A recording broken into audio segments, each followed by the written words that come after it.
Et bienvenue chers téléspectateurs à cette nouvelle sortie de votre émission hebdomadaire, le rendez-vous des entrepreneurs.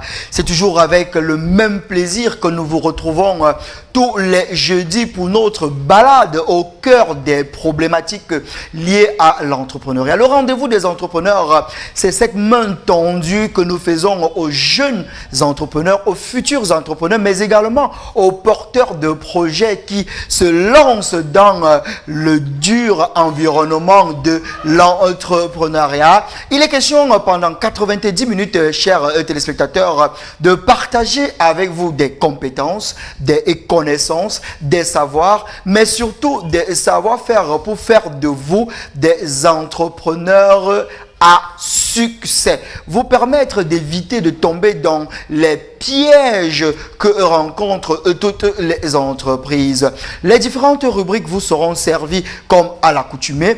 La vidéo de motivation pour se mettre en condition, suivie par l'analyse de notre experte Larissa Bois-Ekao, et sans oublier bien sûr le débat qui est bien sûr lié à une thématique que nous avons choisie, accompagnée d'un ou d'une invitée que nous avons également choisi pour la circonstance. Et en dernière partie d'émission, c'est l'espace consacré aux partenaires, à toutes ces personnes-là qui décident de coller leur image à notre programme télé. Nous avons donc voulu ainsi leur donner une visibilité et un accompagnement dans leur business. Vous à la maison encore, qui est en quête de visibilité, vous avez une affaire que vous menez et vous voulez la faire connaître, confiez-nous votre activité, mesdames et messieurs.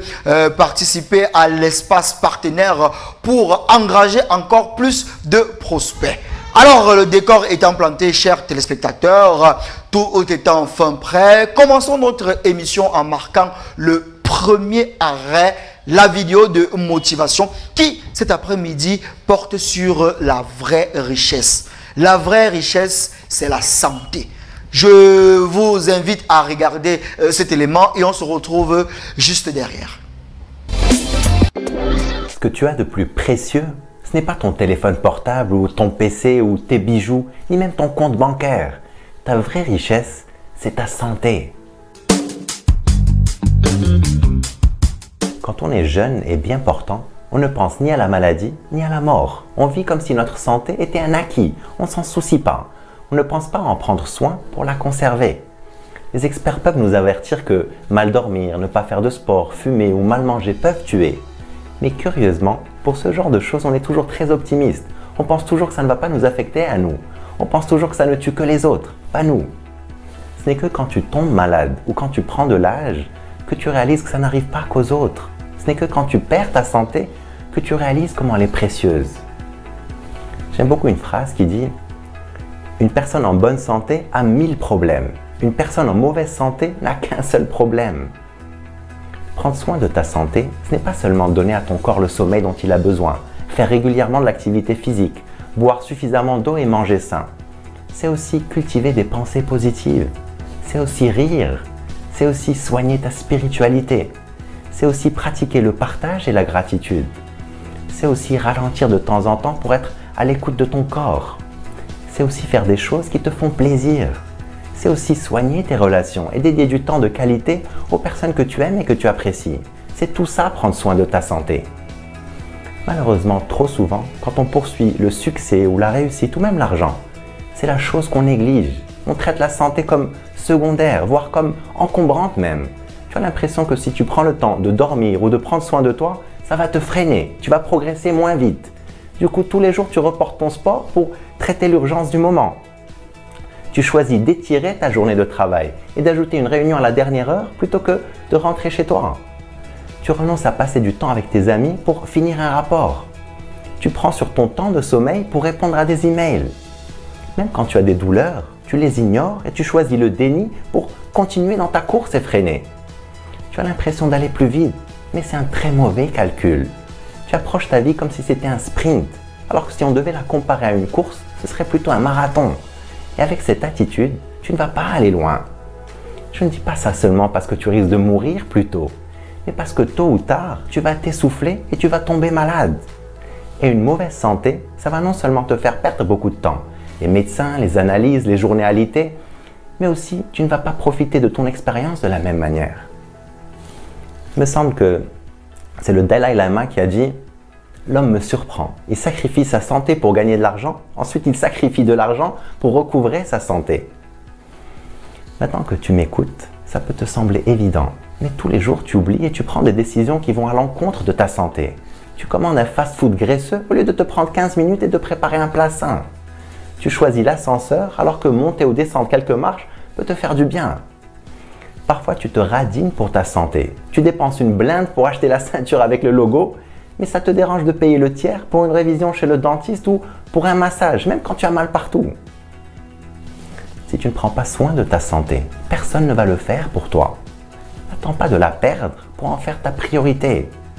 Et souviens-toi que tes enfants te regardent. Donne-leur le bon exemple. Et c'est de petits gestes simples du quotidien. Remplace les produits que tu achètes au supermarché par des produits plus sains. Fais des pauses durant ta journée. Éteins ton ordinateur un peu plus tôt pour rentrer profiter de ta famille. Mets tes baskets et sors faire une marche après le travail. Éteins ce journal télé qui ne fait que t'intoxiquer l'esprit. Laisse de côté ton téléphone portable pour passer des moments de qualité avec tes amis ou ta famille. Prends soin de ta santé. C'est ce qui fait la différence entre avoir beaucoup d'argent et être riche. Je t'encourage à faire de ta santé une priorité. C'est ce qui va te permettre de vivre une vie extraordinaire. Vive el Hayat!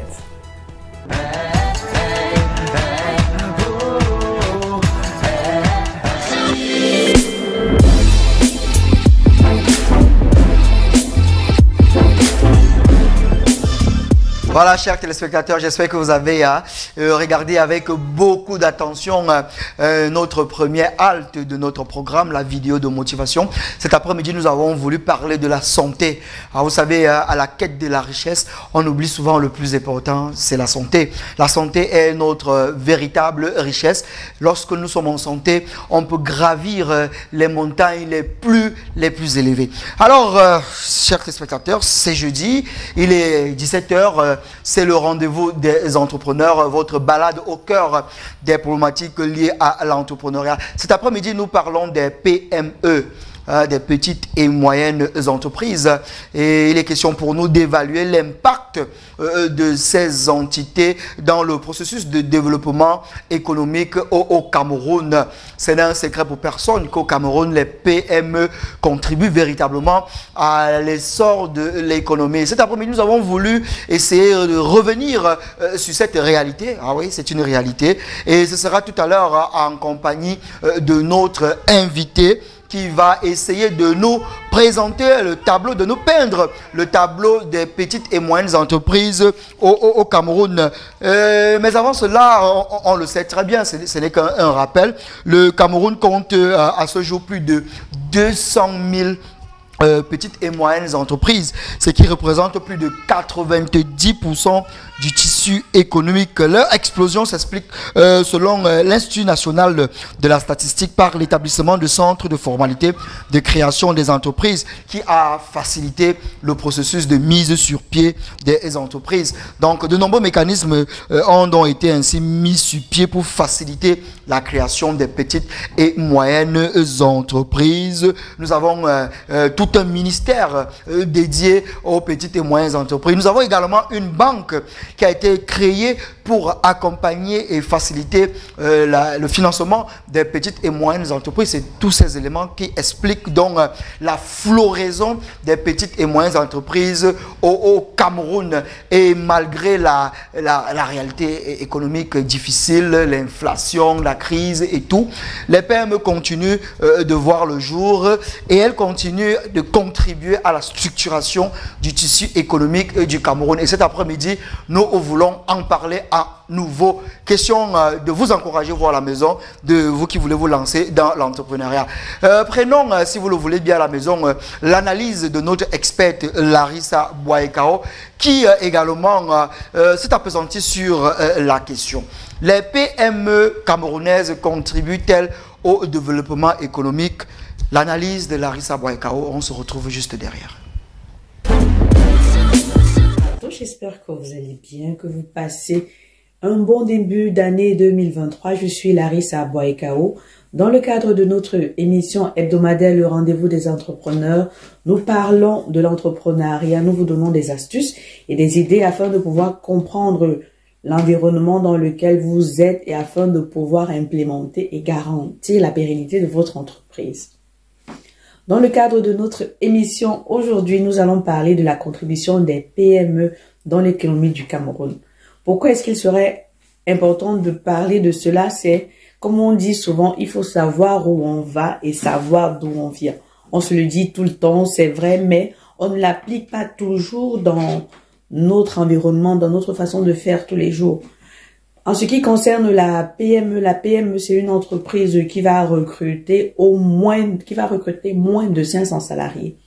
Définition que le Cameroun donne, mais aussi dont 50% des parts sociales sont détenues par des Camerounais. Cette définition-là n'est pas la même partout. Elle va varier en fonction du pays ou en fonction de la zone géographique. Par exemple, ici, en Europe et particulièrement en France, l'entreprise se caractérise en fonction de sa taille, en fonction de son total du bilan ou peut-être de son chiffre d'affaires. En fonction de ça, on va essayer de savoir si c'est une TPE, une PME ou une société, une grande société. Bon, pour revenir à notre thème, à savoir la contribution des PME dans l'économie, cela va sans dire que la PME apporte beaucoup dans l'économie parce qu'un pays ne peut pas seulement se gérer par le simple biais de l'État. L'État ne peut pas recruter tout le monde. L'État ne peut pas créer de la richesse à l'infini. L'État a besoin d'être soutenu par sa population, par ses entrepreneurs, que ce soit des entrepreneurs camerounais ou que ce soit des entrepreneurs qui viendront de l'extérieur. Ce soutien-là est nécessaire pour le développement d'un pays. Et là, du coup, nous avons deux parties. Nous avons des entrepreneurs qui seront natifs du pays et nous aurons des entrepreneurs qui viendront de l'extérieur. Et ces deux catégories d'entrepreneurs-là n'auront pas les mêmes difficultés au Cameroun. Ça, on est tout à fait d'accord. Concernant les entrepreneurs qui vont venir, qui seront natifs du Cameroun, on se rend compte qu'il y a beaucoup de personnes, beaucoup de jeunes, même nos grands frères qui essaient de se lancer dans l'entrepreneuriat ou même qui l'ont déjà fait, mais qui vont rencontrer des problèmes, en fonction peut-être du secteur d'activité, en fonction du nombre de salariés ou en fonction de la nature du projet qu'ils souhaiteraient mettre en place.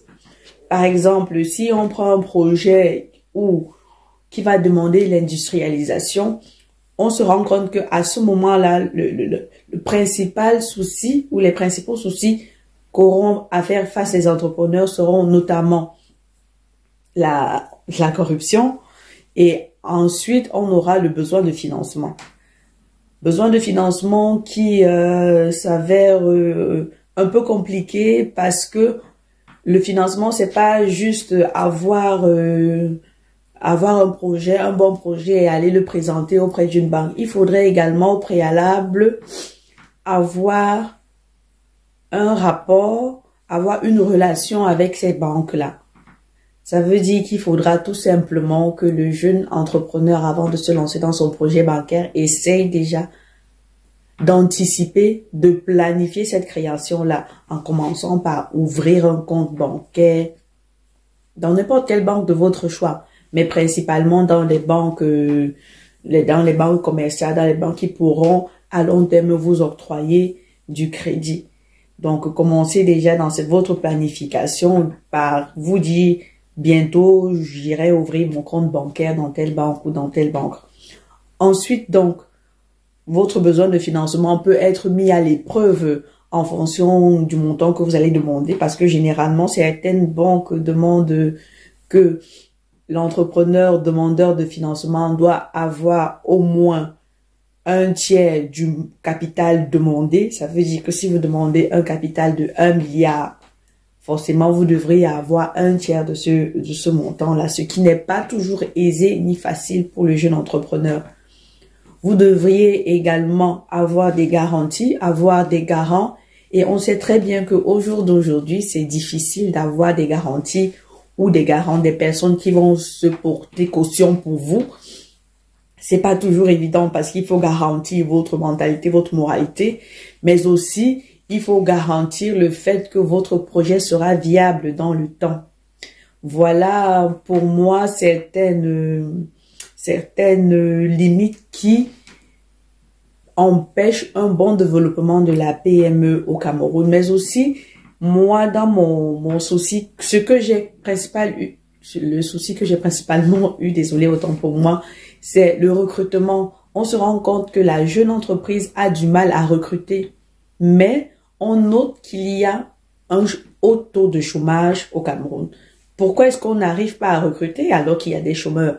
Donc ça aussi, c'est quelque chose qu'il faudrait peut-être mettre des stratégies en place pour pouvoir mieux développer le recrutement, mais aussi diminuer le taux de chômage. Donc voilà aussi une opportunité que l'on donne aux entreprises de ressources humaines qui pourront mettre en place. Une jeune entreprise peut décider de se créer et de mettre en place des stratégies d'aménagement du temps de travail afin que le salarié puisse entrer dans ses droits en termes de paiement, mais aussi que l'entrepreneur puisse trouver un personnel compétent et qu'il pourra garder dans le temps, même si cela lui demanderait d'avoir peut-être des employés qui travailleront à temps partiel ou 2 heures sur 5 dans la semaine, mais pouvoir trouver des stratégies qui vont combler ce problème de recrutement-là. Nous avons aussi ce problème-là de la stagnation de la clientèle. On a l'impression que les gens ne se bougent pas, qu'il faut toujours un peu les pousser, que les mœurs n'essayent pas d'avancer. Je pense aussi que cette façon de penser au Cameroun fait à ce que les gens n'arrivent pas à développer le pays. Parce qu'il faudrait dire que la vision de l'entrepreneur sera manifestée dans le futur. Ça veut dire que si on a des entrepreneurs qui sont plus dans le plagiat, ça va être difficile de pouvoir se développer. Mais si on a des entrepreneurs qui sont plus dans l'innovation, il faudrait dire que dans le futur, on aura plus un Cameroun futuriste, avec peut-être plus de construction, avec la mise en place des produits, le développement, la conceptualisation de certaines choses. Je pense qu'il y a beaucoup à faire au Cameroun, mais aussi qu'il faudrait mettre un accent sur la formation. N'hésitons jamais de continuer à nous former, mais c'est vrai aussi qu'à ce moment-là, on se retrouve un peu buté sur qui forme, comment on se forme et pour quel coût. Et ça aussi, c'est un grand problème. Mais déjà, de prime abord, s'il faut essayer de résoudre les problèmes un à un, je dirais, premièrement, si on n'arrive pas à s'en sortir tout seul, essayons de nous mettre en groupe, de trouver des personnes qui pensent comme nous, qui ont des mêmes projets et une même vision avec nous. On se met ensemble, cela va déjà réduire le risque de faillite, cela va maximiser l'argent qui sera investi. Ça veut dire que si le projet coûte 100 millions et que nous sommes 10, forcément, une seule personne ne pourra pas apporter ces 100 millions-là. Ensemble, on verra le montant se diviser par 10 et cela sera plus facile pour nous de le mettre en place. Et si nous sommes vraiment une force et nous sommes unis, je pense que on pourra facilement mettre en place cette politique-là. Par contre, la politique de recrutement, je pense qu'il y a encore beaucoup de choses à faire par rapport à ça, parce que la jeune entreprise ne pouvant pas payer ce que le salarié attend, mais voulant que le salarié travaille autant d'heures, ça devient un peu difficile. Et pour revenir, je pense aussi que l'État pourrait, parce que vraiment on peut rien faire sans l'État, l'État pourrait mettre en place une politique plus souple d'obtention de financement. Pas seulement donner un financement sans remboursement, mais peut-être tirer le financement sur la durée ou aussi essayer d'alléger comment dire ça?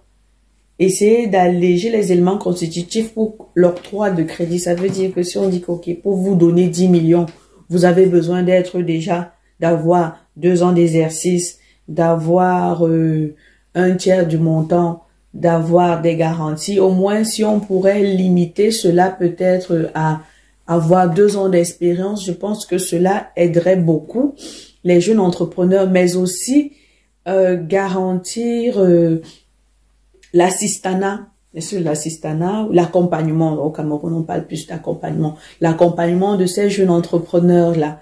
Est-ce que l'État pourrait favoriser vraiment ou mettre en place des structures qui vont assister ou accompagner ces différents entrepreneurs-là, tant sur leur formation que sur la mise en place de leur stratégie, ou en subventionnant les entreprises qui vont se lancer dans ces formations-là. Ça veut dire que si je suis un jeu et que je décide de mettre à disposition mes compétences et mon savoir-faire pour les jeunes entrepreneurs en leur donnant des stratégies, en leur donnant des formules, et tout en sachant que ces jeunes entrepreneurs-là ne pourront pas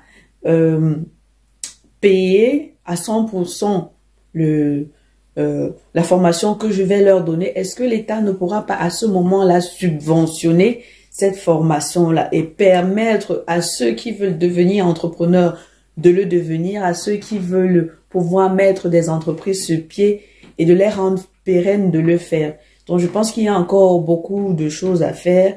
Continuons à nous mettre ensemble, échangeons, partageons, et je crois qu'à force de discuter, nous trouverons la solution à ce problème-là. Je vous dis merci. N'hésitez pas, si vous avez des préoccupations, si vous avez des problèmes, n'hésitez pas à m'écrire sur mon Gmail, larissaboykao@gmail.com, ou sur mon Instagram, larissaboykao, ou sur mon compte Facebook, larissaboykao. Je vous dis merci et je vous dis à la semaine prochaine.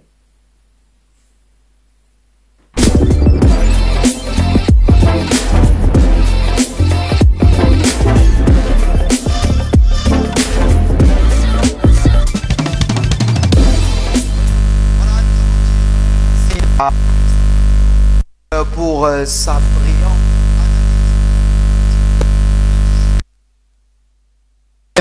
analyse.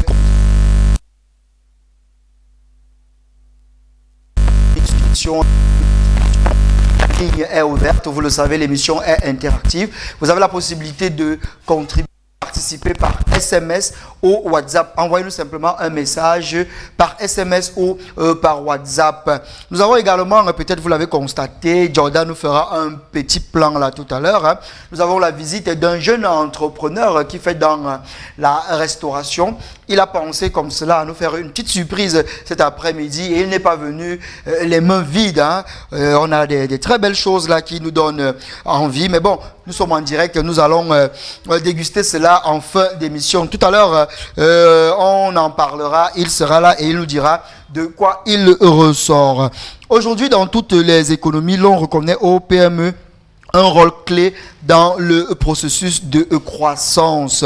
En effet, elles disposent d'un potentiel important en matière de création de richesses, création d'emplois et partant réduction de la pauvreté. On l'a dit tout à l'heure, au Cameroun, on dénombre plus de 200 000 petites et moyennes entreprises, ce qui représente plus de 90% du tissu économique. Mais avec la réalité actuelle, l'inflation, la vie chère et toutes les pénuries, toutes les crises, est-ce que les PME camerounaises jouent véritablement le rôle qu'elles devraient jouer? Est-ce que les PME camerounaises contribuent véritablement au développement économique du Cameroun?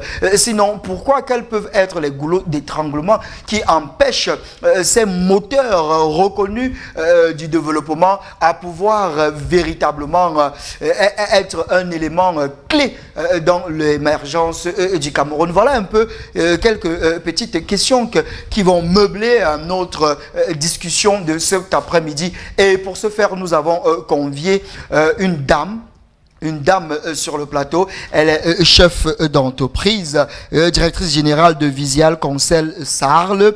Elle est en outre membre du comité opérationnel de PME Exchange 2023. Elle est également auteure. Elle a notamment commis un ouvrage intitulé « Réussir son entreprise en 5 étapes ». Elle est aussi beaucoup d'autres choses. Elle a beaucoup d'autres cordes à son arc. Peut-être pendant l'entretien, elle va égrener toutes les casquettes qu'elle arbore. C'est Madame Emeline Atsena qui nous fait l'honneur et le plaisir d'être des nôtres cet après-midi. Bonsoir et bienvenue sur le plateau du rendez-vous des entrepreneurs très chers. Bonsoir à Pistron, bonsoir à tous les téléspectateurs. Je vous remercie déjà d'avoir accepté tout naturellement une autre invitation sans protocole. Hein. C'est pas souvent très facile d'avoir les dames sur les plateaux télé en général et sur le nôtre en particulier, il faut le dire. Tout à fait. Mais vous avez, ça a été très naturel avec vous, on vous remercie pour cela. Oui, toujours, nous sommes toujours présents quand il s'agit de parler des PME. Ouais. Vu que c'est également notre travail au quotidien et notre vision d'aider les entreprises à se développer le plus loin possible et le plus excellemment possible. Alors je disais dans votre présentation que vous êtes directrice générale de Visial Conseil Sarl, peut-être vous allez mieux prononcer que moi. Alors de quoi il s'agit exactement cette entreprise? Alors Visial Conseil Sarl, c'est un cabinet qui fait dans l'accompagnement à la création, au développement et à la recherche de financement pour toute initiative qui nous est confiée, justement selon les objectifs que nous assignent nos clients. Ouais. Nous avons commencé en juin 2014 sous le nom de Emeline Art Consulting et en 2019 nous sommes passés SARL.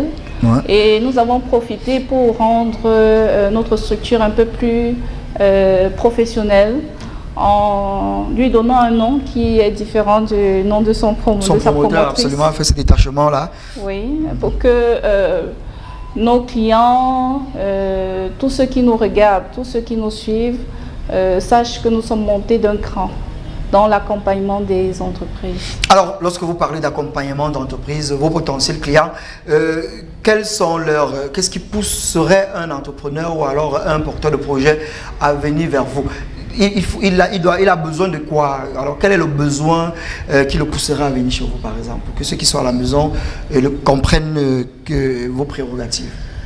Bon, en effet, toute personne qui a un talent aujourd'hui a le plus souvent un besoin de l'exprimer. Ouais. Que nous soyons employés quelque part ou juste jeunes et que nous aspirons à créer ou à trouver un travail. Donc la plupart du temps, nous commençons par ce que nous savons faire. Ça peut être au début pour des questions simples de suivi. Et nous avons besoin justement de mettre en place une activité rentable, autant pour nous, pour notre famille. Le besoin également au niveau de l'épanouissement personnel. On a besoin de grandir, on veut s'épanouir, on veut être quelqu'un, être utile à la société. Du coup, on a des idées de projets et on se dit, on veut se lancer, mais il y a une crainte qui naît derrière. On se demande comment est-ce qu'on va faire, comment est-ce que ça se passe pour créer une entreprise ou créer son activité et la rentabiliser. La plupart du temps, la majorité se lance parce qu'on constate que le tissu économique au Cameroun est à 90% composé de petites, moyennes entreprises, de TPE, de micro-entreprises et beaucoup plus d'unités de production informelles, si on peut les appeler comme ça. Donc tous ceux qui travaillent de façon informelle. Donc la plupart du temps, les Camerounais se lancent, les chiffres sont clairs, les Camerounais se lancent. On va rentrer dans les détails tout à l'heure. Alors, si je comprends bien, pour parler prosaïquement, terre à terre, parce que c'est ça également la particularité du rendez-vous des entrepreneurs, permettre à ceux qui sont à la maison de nous comprendre et on évite un peu d'être trop savant. Je veux me lancer et je viens contacter Visial Conseil Sarl pour que Visial m'accompagne dans mon processus. C'est bien ça? Oui, en termes techniques, on appelle ça la maturation de projet. Maturation. En fait, ce que nous faisons, c'est d'aider la personne qui veut créer son entreprise à déjà formuler son idée, à créer un concept fort, comme on a parlé de vous lui faites des propositions, par exemple, que bon, si tu as peut-être 1 million, ce serait mieux d'investir dans X, dans Y, dans Z, par exemple? Je dirais pas comme ça. En fait, pour faire des orientations, ce que vous êtes en train d'expliquer, c'est une orientation professionnelle. Nous faisons d'abord l'écoute active de la personne qui veut créer le projet. Si la personne n'a pas d'idée, on peut donc, en fonction de ses talents, l'orienter vers une activité qui peut le passionner ou qui le passionne déjà. Et nous lui disons comment est-ce qu'il peut faire pour créer son activité. Nous l'accompagnons même à mettre sur pied cette activité-là. Donc, il n'est pas tout seul. Il n'est pas tout seul. Pour ceux qui, justement, n'ont pas fait ces études de commerce ou bien de gestion d'entreprise, création d'entreprise, nous renforçons leurs capacités. Donc, nous leur faisons des formations et qui leur permettront d'intégrer non seulement la gestion en général. La gestion en général. Le business plan et tout. Oui, comprendre comment est-ce qu'on planifie la création d'une entreprise, comment est-ce qu'on la teste. Comment l'immatricule même, comment l'aider à aller aussi. Oui, comment est-ce qu'on formalise son entreprise. Voilà. Qu'est-ce qu'il lui faut exactement. Nous évaluons le financement dont il a besoin. Absolument. Et nous continuons de renforcer au quotidien avec des conseils. Très bien. Ces questions, c'est parce qu'ils sont nombreux qui veulent comprendre et c'est bien lorsqu'on se lance dans une activité d'être tenu par la main par des professionnels et c'est peut-être cela qui vous a inspiré votre ouvrage Réussir son entreprise en 5 étapes, c'est bien ça? Oui, justement parce que je voulais que les formations que je donne souvent soient plus accessibles au maximum. Ouais. Nous avons constaté que parfois tout le monde n'a pas les moyens de suivre une formation, vu que les charges fiscales qui sont imposées au niveau de l'entreprise induisent également un niveau de coût au niveau du cabinet. Donc nous avons créé plusieurs plateformes, dont l'ouvrage qui est disponible et nous avons également, dans le cadre d'une association, où nous allons vers les entrepreneurs. Nous allons également vers les entrepreneurs du Made in Cameroun avec qui nous avons travaillé pendant beaucoup d'années.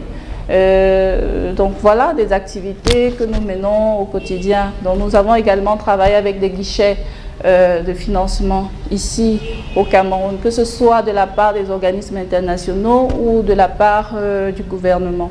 Très bien. Et sûrement, c'est toutes ces compétences-là qui vous ont valu d'être membre du comité opérationnel de PME Exchange 2023. On en parlera tout à l'heure. Chers téléspectateurs, vous faites bien d'être des nôtres.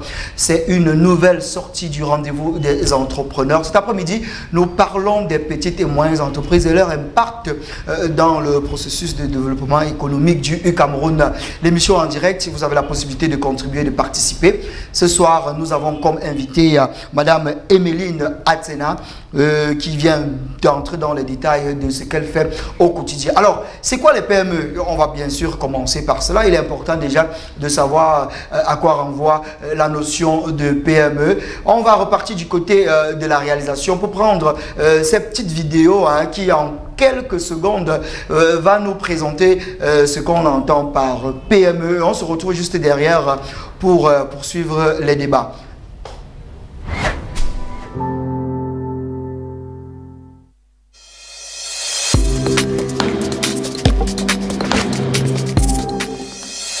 Qu'est-ce qu'une PME? PME veut dire petite et moyenne entreprise. Ce sont des entreprises qui ont moins de 250 salariés et dont le chiffre d'affaires n'excède pas les 250 millions d'euros par an. Il existe deux catégories dans les PME. Les petites entreprises, qui ont entre 10 et 50 salariés et dont le chiffre d'affaires est inférieur à 10 millions d'euros. Et les moyennes entreprises, qui ont entre 51 et 250 salariés, un chiffre d'affaires annuel qui ne dépasse pas les 50 millions d'euros, et un bilan annuel total inférieur à 43 millions d'euros. Quelles sont les différences entre une PME et une TPE? Une PME est une entreprise qui a moins de 250 salariés et un chiffre d'affaires inférieur à 250 millions d'euros annuels. Une TPE, pour très petite entreprise, est une entreprise qui a moins de 10 salariés et un chiffre d'affaires inférieur à 2 millions d'euros. La majorité des entreprises françaises appartiennent à la catégorie des TPE. La plupart des TPE sont des entreprises individuelles.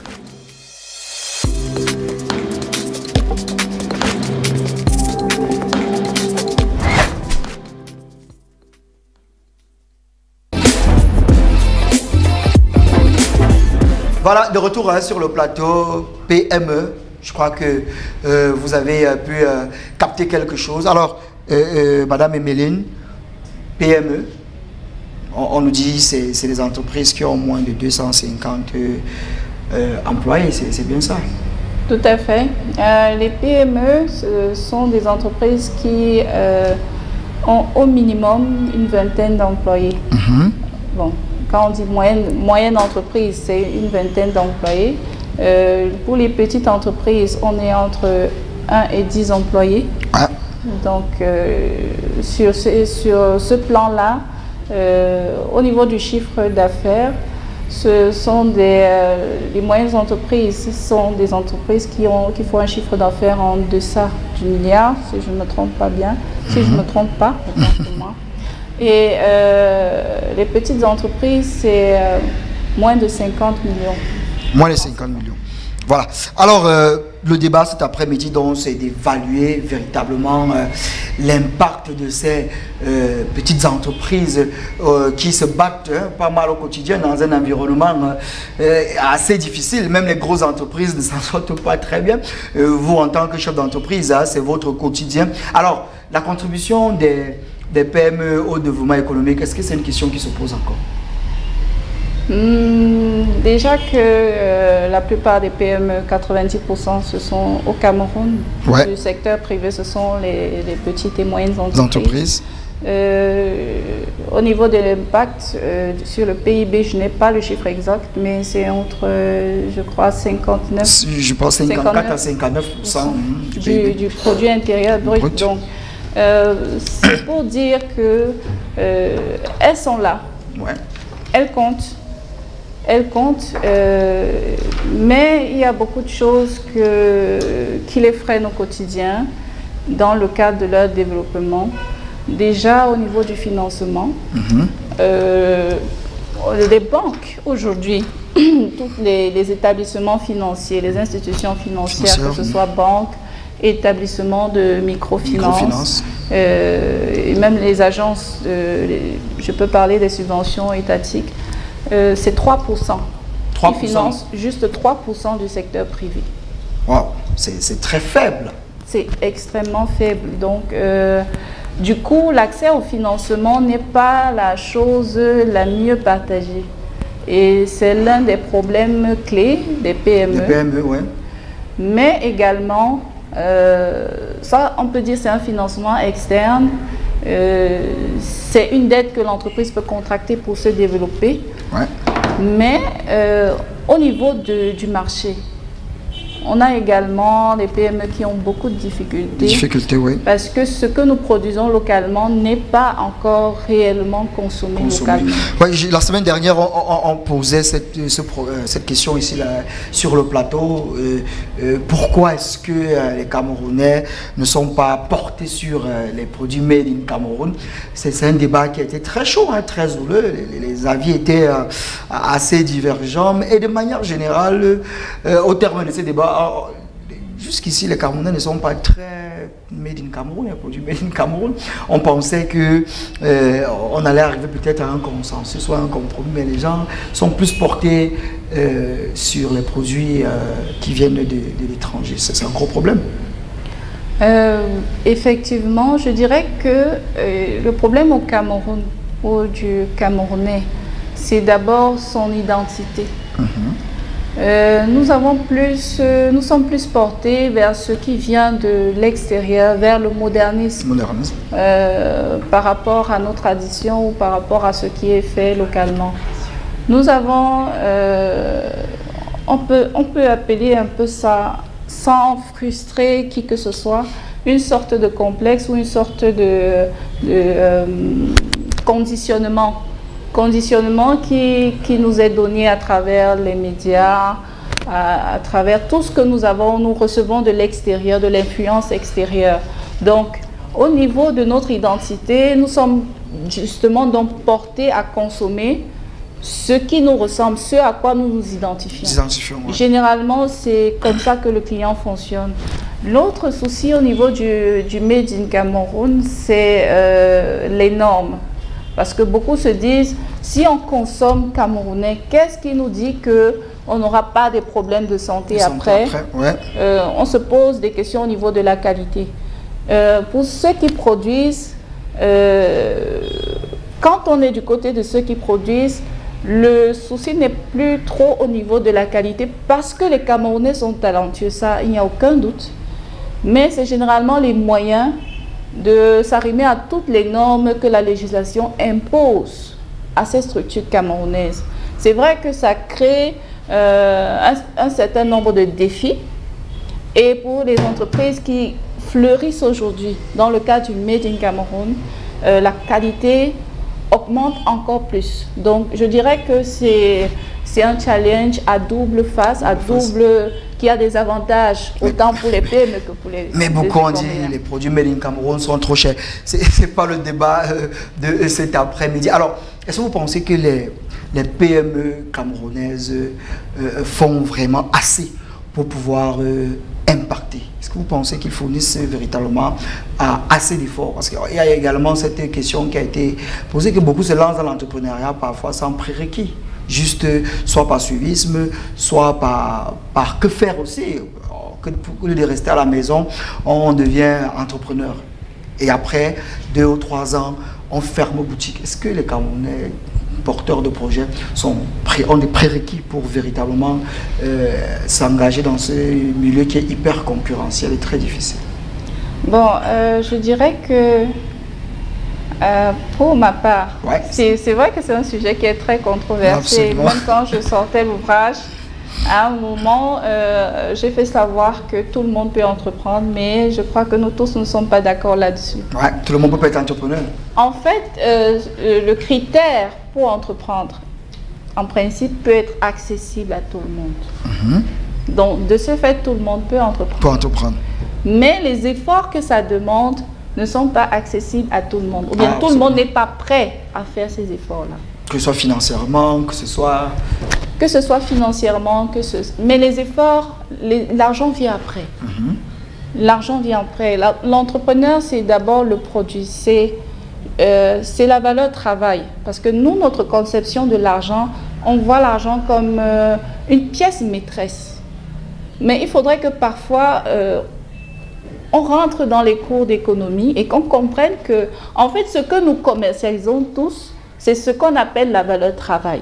Si nous avons par exemple un téléphone et que nous voulons l'échanger, la personne qui est en face de nous a plutôt ces repas que nous avons devant nous et que nous voulons l'échanger, nous allons d'abord comparer la valeur travail. Et il faudra encore savoir si la personne en face est intéressée.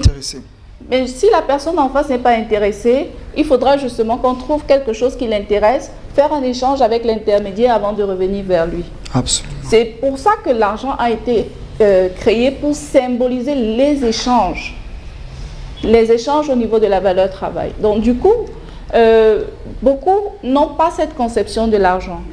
Mais ce que nous pouvons dire, c'est que les Camerounais, non seulement ils sont talentueux, beaucoup travaillent. Comparativement à ce qu'on pense, quelqu'un qui n'a pas les prérequis de l'entrepreneuriat, mais qui s'y lance, il a beaucoup de difficultés, mais il y tient. Je peux dire que ce qui manque le plus, c'est parfois les outils et le manque de vision. Pour qu'une entreprise ferme à 2 ans, 3 ans, ou disons à 5 ans, il y a beaucoup, et on discutait avec des jeunes, il y a beaucoup d'outils ou de prérequis qui n'ont pas à ce niveau pour savoir comment passer au-dessus ou au-delà des difficultés et continuer à avancer. Par exemple, le cabinet Viséal aura sa 9e année en juin 2023. Wow. Nous avons traversé beaucoup de difficultés, mais nous sommes toujours présents et nous comptons continuer autant que possible. Et ce sont des chiffres hein, que nous avons et que nous tenons du JICAM, le groupe interpatronal du Cameroun, et aussi Entreprises du Cameroun et CAM, que vous connaissez au mieux que moi, qui nous rapporte que plusieurs PME disparaissent au bout d'une dizaine d'années d'activité. Bon, c'est vrai, ils disent à cause d'un environnement économique difficile. Est-ce que c'est véritablement l'environnement économique la seule cause? C'est vrai, vous avez déjà commencé à citer plusieurs éléments, mais quels sont les autres obstacles au-delà de l'environnement économique qui peuvent expliquer l'impact, on va dire, relatif des PME? Parce qu'ailleurs, on voit que face aux grandes entreprises, les PME tiennent la corde. Mais au Cameroun, on a l'impression qu'on est plus dans une société de jonglage. Et comme vous l'avez dit également, on a même plus des entreprises qui sont dans l'informel, qui ne sont même pas enrôlées ou immatriculées. Comment est-ce qu'on explique ça? Bon, déjà, on peut parler du niveau de vie de la personne, des personnes qui entreprennent. Ouais. C'est pas tout le monde qui se lance avec un fonds qu'il va investir. Ouais. La plupart du temps, ce sont des jeunes qui n'ont pas eu accès à un patrimoine quelconque, que ce soit du terrain ou bien de l'argent ou un héritage que les parents auraient laissé. Et ils se lancent à l'aveuglette parce que, on peut dire, comme on dit au Cameroun, il faut aller au front. Il faut aller au front. Donc, il faut oser. Oui, c'est la phrase consacrée. Oui, effectivement, c'est la phrase consacrée. Parce qu'il faut oser, il faut avoir de l'audace. Mais dans un environnement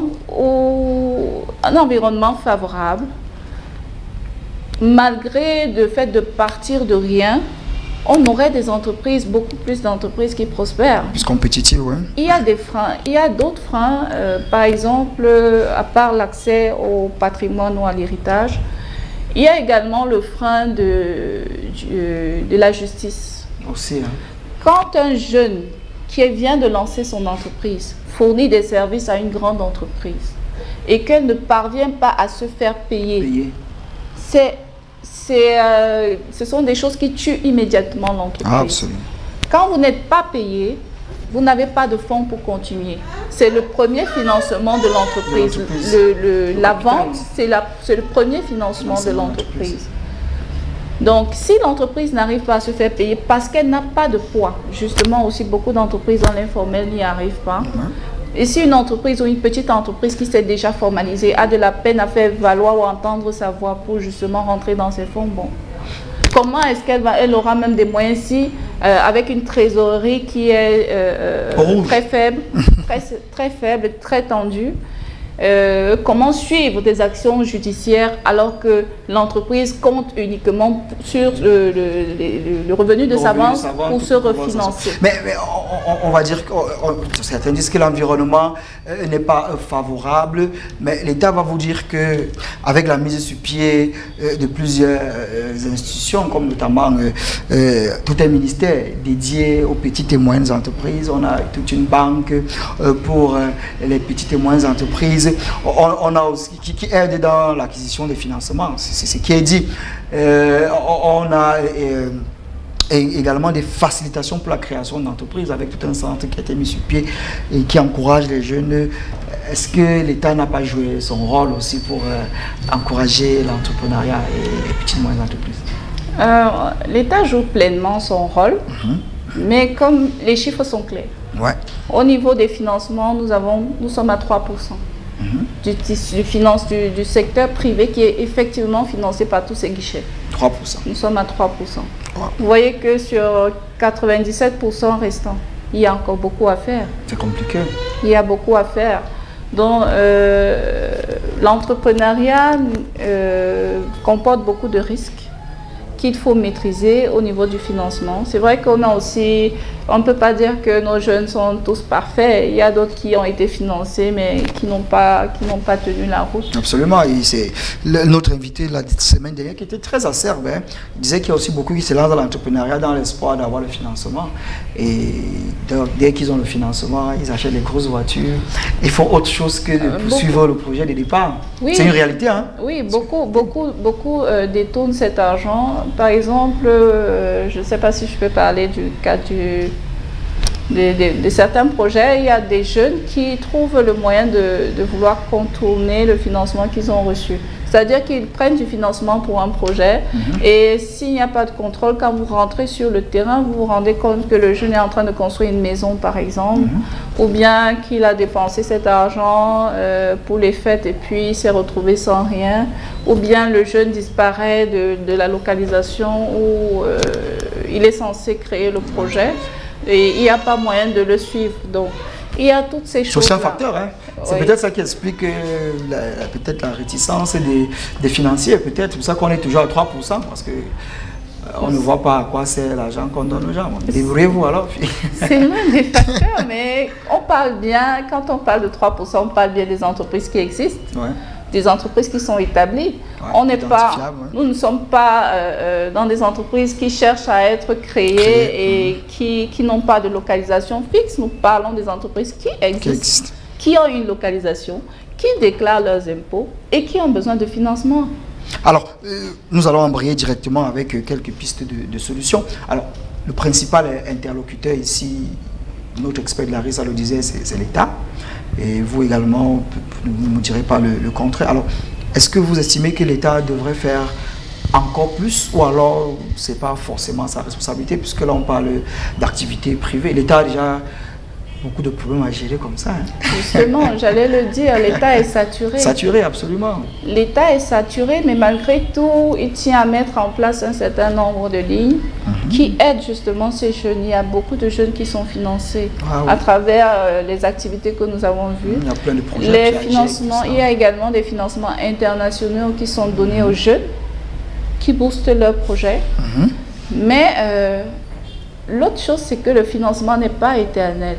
Absolument. Parce que même si une entreprise reçoit une subvention, l'argent a une durée de vie, a un cycle de vie, si je peux dire ça comme ça. Donc une subvention ou un financement a un cycle de vie. Et après ce cycle de vie, cet argent doit être régénéré. Absolument. Et si l'entreprise n'arrive pas à le régénérer parce que peut-être sur le marché, les produits ne sont pas encore acceptés ou parce que le client ne s'identifie pas à ces produits ou bien il a encore un peu plus, il a comment dire, de la réticence à consommer ces produits. Voilà, vous regardez le rendez-vous des entrepreneurs, elle parle tellement bien, on a l'impression d'écouter une berceuse. C'est Emeline Atena, c'est une entrepreneur, une DG, mais également cet après-midi, elle a une autre casquette, celle de membre du comité opérationnel de PME Exchange 2023. Et nous allons embrayer là-dessus. À la maison, si vous avez un mot à placer, n'hésitez pas, vous avez la ligne d'accès par SMS ou par WhatsApp. Alors, les regroupements interpatronaux, est-ce que c'est aussi une solution? Parce qu'on dit souvent, aller seul, ça peut être difficile, mais à se mettre ensemble, ça ouvre d'autres perspectives. C'est peut-être ça qui explique que ECAM, bon, c'est vrai qu'on va dire qu'il y a aussi JICAM, il y a MECAM, même là-bas, c'est pas facile. Hein? On n'arrive toujours pas à être ensemble. Ça peut être aussi un obstacle. Bon, en fait, les patronats au Cameroun sont des associations, des groupements qui permettent justement de porter, de faire le plaidoyer des entreprises. On a vu par exemple cette loi qui permet aux startups d'avoir 5 ans de différé sur tout ce qui est législation fiscale en termes de patente et un certain nombre d'avantages fiscaux qui ont été défendus justement par les patronats, principalement par le patronat ECAM. Donc, et il y a des lois justement qui sont venues après dans la loi de finances, justement, qui permet, qui ouvre le champ. Parce que là, nous étions beaucoup plus dans le cadre du numérique, mais là, maintenant, c'est beaucoup plus ouvert à toute entreprise qui commence ou qui se lance dans le... je peux prendre, par exemple, la filière agroalimentaire. Ouais. Donc, il y a des facilités qui sont mises en place par l'État. Maintenant, c'est au secteur privé de prendre en main son... Comment dire? Son destin. Pas son destin, j'allais dire son devoir patriotique. Ouais. Parce que nous sommes d'abord des Camerounais. Ouais. Et le niveau de vie actuel que nous avons ici, c'est à nous de décider si nous voulons qu'il s'améliore ou pas. C'est à nous de décider du Cameroun que nous allons laisser à nos enfants. Donc c'est à travers nos activités, notre manière de mettre en avant notre patriotisme économique dans notre façon de travailler au quotidien, dans notre façon de porter le Cameroun dans ce que nous faisons au quotidien, c'est-à-dire le label Made in Cameroun. Nous avons la ZLECAf qui est là et qui va nous demander de réels efforts. Parce que dans grand marché, des grosses opportunités. Vraiment. Oui, dans d'autres pays africains, la concurrence est plus rude, donc nous aurons beaucoup d'efforts à faire pour nous arrimer à ces standards-là. Donc, c'est à nous qu'il revient de faire ces efforts-là et de nous rendre, de devenir plus performants malgré les difficultés. Les difficultés, absolument. Les difficultés, c'est partout. Les difficultés sont là pour nous booster, pour nous amener à aller plus loin, à faire mieux ce que nous faisons aujourd'hui, à faire de façon plus ingénieuse ce que nous faisons aujourd'hui, à travailler de façon plus intelligente. Et c'est peut-être pour ça que du 11 au 15 mars 2023, dans le cadre du PME Exchange 2023, vous avez décidé d'aborder encore la problématique de la contribution des PME à la transformation structurelle de l'économie par l'approche filière. Si on en parlait, c'est une thématique qui m'a beaucoup intéressé. C'est même cette thématique qui m'a inspiré cette émission. Et j'espère qu'on en refera une autre peut-être à la veille de ce grand rendez-vous. Mais avant d'y arriver, qu'est-ce qu'on peut dire au sujet de ce grand rendez-vous qui s'annonce du côté de Douala? Alors, ECAM est le patronat des petites et moyennes entreprises. Oui. Donc, les axes, on peut parler du Made in Cameroun, donc c'est l'entreprise camerounaise par excellence. Alors, l'économie du Cameroun intéresse beaucoup le patronat qui a décidé de lancer la 5e édition de PME Exchange 2023, comme vous l'avez dit, du 11 au 15 mars à Douala. Donc, le thème, c'est la contribution des PME à la transformation structurelle de l'économie par l'approche filière. L'idée nous est venue du fait en fait, nous sommes appuyés des piliers énoncés dans la stratégie nationale de développement pour s'arrimer à l'État et aider l'État dans les dispositions qu'il a mises en place pour le développement des entreprises. Et l'un des piliers essentiels est justement cette transformation de l'économie. Alors nous nous sommes dit que mettre les entreprises, les regrouper par filière, et les ordonner en chaîne de valeur dans les filières permettrait d'atteindre cet objectif non seulement du pilier de la SND 30, qui sera visible sur le terrain à travers, je pourrais citer 4 indicateurs, notamment la diversification de l'économie. On a également, comment je pourrais appeler ça, la modernisation technologique. La modernisation technologique. Nous avons également la création des emplois décents et productifs. Et enfin, je pourrais parler du développement social équitable. Donc, voilà. Des thématiques assez intéressantes, des axes assez intéressants. Oui, justement, cette transformation structurelle de l'économie permettrait d'atteindre ces objectifs-là. Donc, au niveau du patronat, il est question de parler également du développement de ces structures qui aujourd'hui ont besoin de travailler avec des grandes structures. on parle de la politique de l'import-substitution. Je peux prendre le cas de quelques entreprises. Notre société qui fait de la boisson au Cameroun, sans citer son nom. Sans publicité. Sans publicité. Par exemple, qui se mettrait en filière avec des entreprises qui sont capables de lui apporter les matières premières dont elle a besoin, qui sont peut-être des toutes petites entreprises, mais qui leur permettraient, par ces échanges-là, de développer leurs activités. J'irais plus loin en disant que les produits, par exemple, qu'ils n'ont pas, ils pourraient, dans ce cadre-là, créer, comment dire, lancer, ouvrir l'opportunité que ces produits qui ne sont pas ici au Cameroun, qui sont importés, commencent à être produits au Cameroun. Absolument. Nous avons également la possibilité, par exemple, nous voyons plusieurs fois des producteurs illégaux de poissons. Ouais. Au lieu... Les contrebandiers, on va le dire ainsi.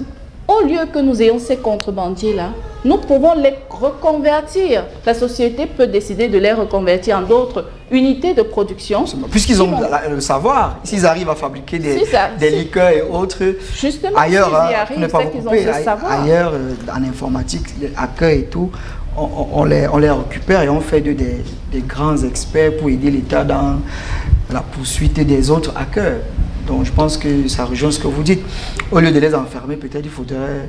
Tout à fait, les reconvertir dans une activité qui est plutôt licite. Licite, absolument. Et il y a donc ces ouvertures-là. Ouais. Si nous mettons les petites entreprises en relation avec les grandes entreprises, ça crée des partenariats techniques qui permettent également de développer ces entreprises.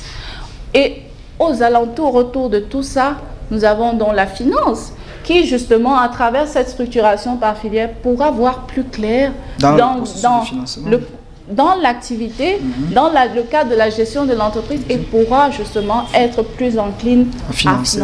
Sans souci. Très bien. Alors, puisque nous y sommes, comment ça va se dérouler, qu'est-ce qu'on attend et comment faire pour participer, parce que c'est un grand rendez-vous. C'est vrai que c'est à Douala, c'est des Yaoundé, comment est-ce qu'ils procèdent? Parce que c'est très intéressant, un moment pareil, les rencontres B2B et tout le reste, c'est très intéressant pour les gens. C'est des opportunités, on va le dire ainsi. Alors, PME Exchange, c'est un rendez-vous international. Donc, toutes les régions du Cameroun sont attendues. Les innovations, les principales innovations de cette année, c'est nous aurons une journée pour les régions, le développement économique et entrepreneurial dans les régions. Les régions à l'honneur sont la région de l'extrême nord et les régions du nord-ouest et du sud-ouest. Donc, nous aurons une journée uniquement pour parler du développement local, du développement économique et entrepreneurial dans les régions.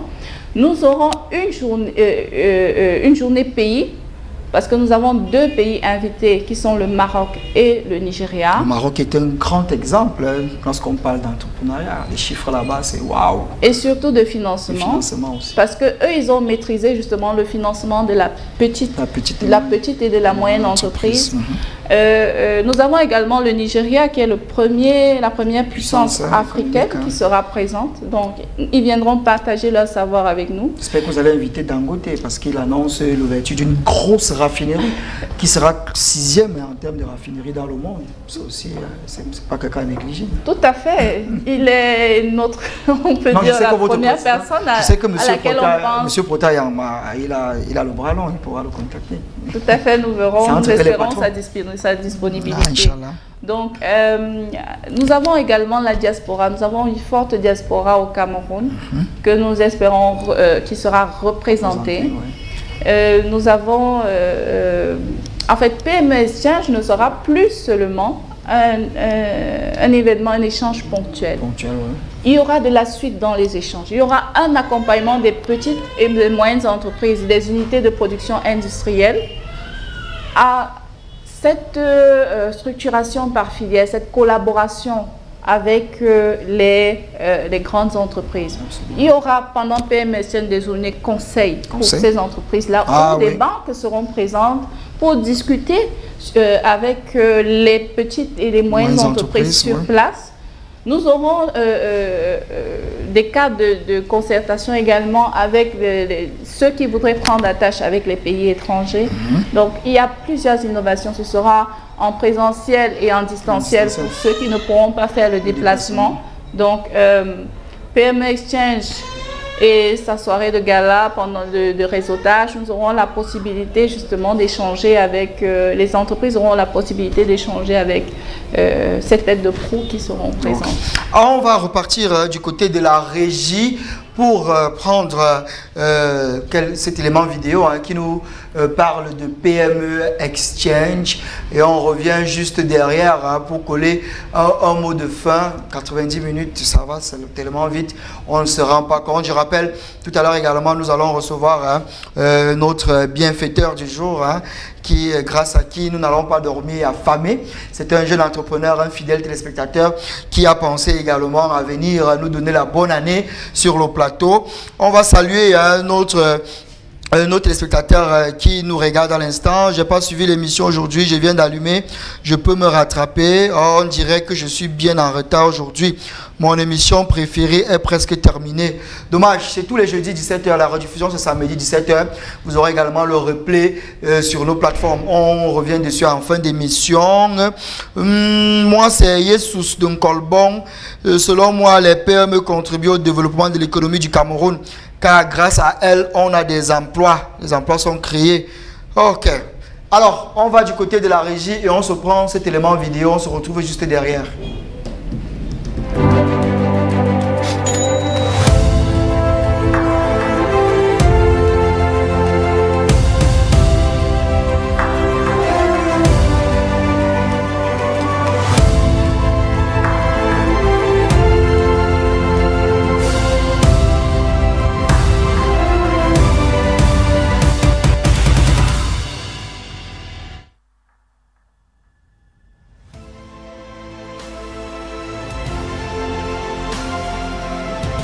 PME Exchange revient en force dans quelques mois. C'est tout le monde qui est convié, tous ceux qui s'intéressent à la PME, c'est eux qui sont conviés à cette plateforme, parce que c'est un événement qui allie à la fois le rassemblement, donc c'est un forum d'échange avant d'être une foire à exposition. C'est donc à cet événement-là que nous les convions. PME Exchange se tient exactement du 11 au 15 mars à Douala. La vision, elle est d'abord traditionnelle, parce que c'est un événement qui est consacré au PME et au PMI. C'est donc un rassemblement autour de la PME. Tous ceux qui concourent à la promotion des PME, ils sont invités. Donc c'est la vocation du PME Exchange, rassembler autour de lui les acteurs des PME et PMI. Nouveau format, nouveau site, nouvelle orientation. Nous comptons faire de cet événement quelque chose d'assez nouveau. D'ailleurs, le format change. Nous le ferons aussi sous forme digitale pour ceux qui ne pourront pas se déplacer. Nous avons plusieurs pays qui ont émis le souhait de se rapprocher de nous. Nouvelle organisation également. Je crois que nous réfléchissons en ce moment à une approche pavillonnaire qui épouse un peu l'approche fluviale également que nous avons, que nous voulons promouvoir. Donc il y a un certain nombre de Voilà, chers téléspectateurs, c'est le rendez-vous des entrepreneurs tous les jeudis. Lorsqu'il est 17h, il nous reste une fourchette de minutes pour arriver au terme de notre émission. Je rappelle, nous parlions des PME camerounaises, leur impact dans le développement de l'économie. Alors, Madame Emeline Atsena, nous arrivons comme ça à la fin de notre échange. À l'instant, c'était M. Prota Yarma qui est à la tête des CAM. Alors, qu'est-ce que vous promettez à tous les entrepreneurs qui vont faire le déplacement pour Douala et déjà, comment est-ce que les entreprises font pour avoir la possibilité de participer à cet événement? C'est ouvert à toutes les entreprises ou alors il y a des conditions, des critères, je ne sais pas? Alors, je pourrais... PME Exchange est ouvert à toutes les entreprises qui souhaitent participer. Ouais. Déjà, il y a les dossiers de souscription qui sont disponibles sur le site ECAM. ECAM, ouais. Si besoin, ils peuvent contacter le service ou aller à ECAM pour ceux qui sont à Douala pour avoir plus d'informations. Ouais. Les bureaux sont ouverts tous les jours de 9h à 18h. Donc, ils ont la possibilité de se rendre à ECAM pour avoir toutes les informations ouais, dont ils ont besoin. Mais également, ils peuvent consulter le site. Ils peuvent consulter les pages ECAM qui donnent déjà toutes les informations dont ils ont besoin. Nous organisons également des rencontres virtuelles. En attendant de faire la rencontre en présentiel de PME pour expliquer justement ce en quoi ça consiste. Donc généralement nous allons annoncer sur les pages la prochaine rencontre virtuelle du PME Exchange, les PME justement pour présenter tout ce que c'est PME Exchange, toutes les opportunités que les entreprises gagneraient à souscrire, à être présent à ce PME Exchange 2023. Nous présentons également comment est-ce que l'entreprise pourra faire sa souscription. Mais déjà, tout est ouvert. Les entreprises, pour celles qui sont à Douala, peuvent se rendre à Douala. Pour celles qui sont à Yaoundé, peuvent me contacter. Alors, il y a un numéro de téléphone ou alors c'est simplement par mail? Est-ce qu'il y a un numéro de téléphone? Il y a un numéro de téléphone, le 674 940 130. On redit ça? 674 940 130. Et par mail, vous pouvez écrire à pmexchange2023@patronat-ecam.cm. Très bien. Voilà. Il nous a rejoint sur le plateau. Lui, c'est le promoteur de Abang Bidi. Voilà. J'espère que mon Newondo n'est pas encore rustre. Abang Bidi, c'est on va dire quoi, un restaurateur. Il fait dans la restauration. Cet après-midi, il est venu nous présenter quelques éléments de ses produits: crudité, fruits, poulet pané, service traiteur, formation et livraison à domicile. C'est un jeune qui a compris que rester à la maison, s'asseoir et prier ou alors jouer au Ndiambo n'est pas la solution. Il faut mettre en évidence ses compétences. Alors, c'est un plaisir de l'accueillir. Monsieur Djoumezo Alain, c'est bien ça? C'est bien ça. Voilà. Bonsoir, monsieur Armstrong. Voilà, c'est un plaisir de t'avoir sur le plateau. Plaisir partagé. Alors, tu regardes la caméra et tu nous parles d'Abang Bidi. Il s'agit de quoi exactement? Bien, Abang Bidi, c'est comme son nom l'indique en langue beti, c'est la bonne nourriture. La bonne nourriture. On va dire ça comme ça, en gros. Oui. Donc, le concept, c'est lequel? Permettre au maximum de personnes d'avoir des repas sains et de qualité.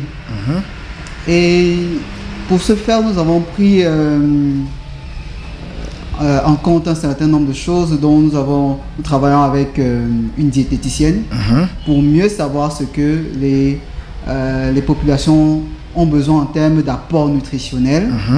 Vous savez, on mange, mais il faut savoir bien manger. Absolument. Parce qu'à la fin d'une journée comme celle-ci, par exemple, on a besoin d'être rafraîchi.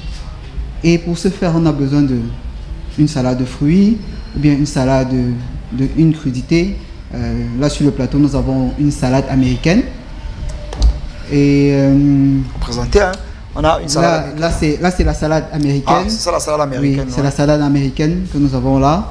Et là, c'est notre salade de fruits. Pour le moment, elle est basique, mais nous apporterons un peu plus d'éléments nutritifs. Et tout à l'heure, à l'entame de l'émission, on parlait de santé. Bon, ma venue, elle est peut-être inopinée, mais elle entre quelque part en droite ligne de l'émission de ce jour. Et notre vraie richesse, c'est notre santé. Notre santé, effectivement. Et d'un autre côté, c'était une opportunité aujourd'hui de rencontrer Madame Atiena qui est sur le plateau, qui est promotrice. Je te voyais très concentré. Voilà. Hochant la tête. J'écoutais vraiment ce que Madame Atiena disait parce que nous sommes dans l'informel, on va dire ça comme ça, et on voudrait passer à quelque chose à une structure qui soit établie véritablement dans tous les domaines. Donc, certainement, je me rapprocherai de Madame Atiena. C'est ça le but du rendez-vous des entrepreneurs, c'est ça à la fin de l'émission, pour avoir son contact et savoir comment est-ce qu'on peut travailler ensemble. Alors, vous êtes dans l'informel, mais vous pointez déjà. Comment est-ce qu'on fait pour vous rencontrer? Est-ce que vous avez un endroit fixe où on vient manger, un restaurant, je ne sais pas, ou alors c'est des livraisons? Comment est-ce que vous procédez? Pour le moment, nous procédons par des livraisons en attendant d'ouvrir un point de vente. Ouvrir un point de vente. Voilà. Mais déjà, si vous voulez avoir nos services, vous avez un numéro de téléphone. Le 696 849 100. C'est bien ça? C'est effectivement ça. Et vous pouvez également aller sur les pages Facebook Abembidi. Vous tapez juste et vous allez tomber sur les pages Twitter, Facebook, Instagram, WhatsApp. C'est le numéro qui vient d'être donné, le 696 849 100. Donc, voilà. Alors, Madame Atiena, voilà peut-être un potentiel, je ne vais pas dire client, mais aussi. Je compagne là déjà. Il est encore au stade embryonnaire, ce qu'on appelle unité de production informelle. Et il a justement besoin de beaucoup pour se développer et beaucoup de soutien de la part des clients. À ce moment, on pourrait même encore parler de soutien aux activités qui commencent au Cameroun. Alors, est-ce que lui peut bénéficier de vos services? Vos services sont réservés à une certaine catégorie de personnes. Je ne peux pas sortir sans poser cette question. Monsieur Armstrong, j'accompagne des entreprises depuis, je pourrais dire 2010, donc bien avant de commencer mon cabinet. Oui. Donc, j'ai accompagné beaucoup de jeunes, que ce soit, je peux dire, la main sur le cœur. La main sur le cœur et également dans le cadre. Contacter pour avoir votre accompagnement. Il n'a rien. Il vient. S'il est honnête, oui. Vous êtes honnête, monsieur Dumais? Tout à fait. Voilà. Alors, c'est par ces mots que nous allons mettre la clé sur l'opération. Mais non, sans remercier une fois de plus Madame Atiena qui nous a gratifié de son joli sourire, mais surtout qui nous a bercé avec ces paroles qui ont été dites avec beaucoup de, je ne sais pas comment je vais le dire, beaucoup de prestance. C'était très agréable à écouter. Alors, un dernier mot, un mot de fin, Madame Atiena, vous avez passé un bon moment quand même? C'était bien, c'était cool? Oui, c'était dans mon élément en tout cas. Absolument. Alors un dernier mot à l'attention de nos téléspectateurs. Un dernier mot, je dirais que je pourrais dire aux jeunes et à tous ceux qui me suivent, aux jeunes dans un premier temps que certes c'est difficile d'entreprendre au Cameroun, mais l'entrepreneuriat, c'est ce que nous allons laisser aux générations, à nos enfants demain. Donc l'entrepreneuriat n'est pas juste une activité qu'on mène aujourd'hui. L'entrepreneuriat, c'est un patrimoine, c'est un héritage. Quand nous créons des entreprises aujourd'hui, nous souhaitons les voir prospérer au-delà de 100 ans. Parce que c'est possible. Quand on nous donne un registre de commerce, c'est 99 ans de validité. Et après, on demande simplement aux héritiers, si nous avons encore la chance d'être en vie, qu'est-ce qu'on fait de l'entreprise? Est-ce qu'on reconduit ou pas? Donc, nous avons des grandes entreprises à l'étranger qui ont prospéré au-delà de 100 ans. Je pense que nous également, nous avons cette possibilité-là C'est quelque chose que nous acceptons dès que nous recevons notre registre de commerce. Alors, une entreprise n'est pas créée pour 5 ans ou pour 10 ans. Il y a des moyens lorsque nous sommes en face d'un échec. Justement, tous ceux qui ont commencé sont passés par des échecs. Lorsque nous sommes en face d'un échec, il y a des moyens d'aller au-delà de l'échec que nous voyons en face de nous. Je pourrais dire aux jeunes de se rapprocher des professionnels lorsque vous êtes en difficulté. Demandez conseil, car ce que vous êtes en train de créer aujourd'hui sera utile pour nous tous. Il y a un proverbe africain qui dit, ou camerounais qui dit, il n'y a pas de riches dans une famille pauvre. Alors si la majorité des Camerounais commencent à se battre fort et commencent à avoir un niveau de vie assez élevé, le développement et l'harmonie sociale va commencer à prospérer. Aux femmes, je voudrais dire passer un message qui est aussi très important. Les femmes sont doublement des modèles. Je ne sais pas si vous le saviez. Non, les femmes sont doublement des modèles parce qu'elles sont des modèles pour elles-mêmes d'abord, qui sont des femmes, mais également pour leurs enfants qui les regardent, qui regardent comment est-ce qu'elles mènent leur vie professionnelle. Je n'ai rien contre les papas, mais parfois ils ne sont pas souvent là. Ils sont souvent partis, souvent préoccupés par leur activité. Ils rentrent le soir, mais c'est la maman qui est présente au quotidien avec les enfants. Alors quand on a une femme qui valorise son travail, qui valorise sa carrière professionnelle ou l'entrepreneuriat ou les activités qu'elle mène, ça inspire l'enfant qui la regarde parce qu'il se dit « Ok, je pourrais faire comme maman, je pourrais faire au-delà de ce qu'elle fait demain. » Très bien.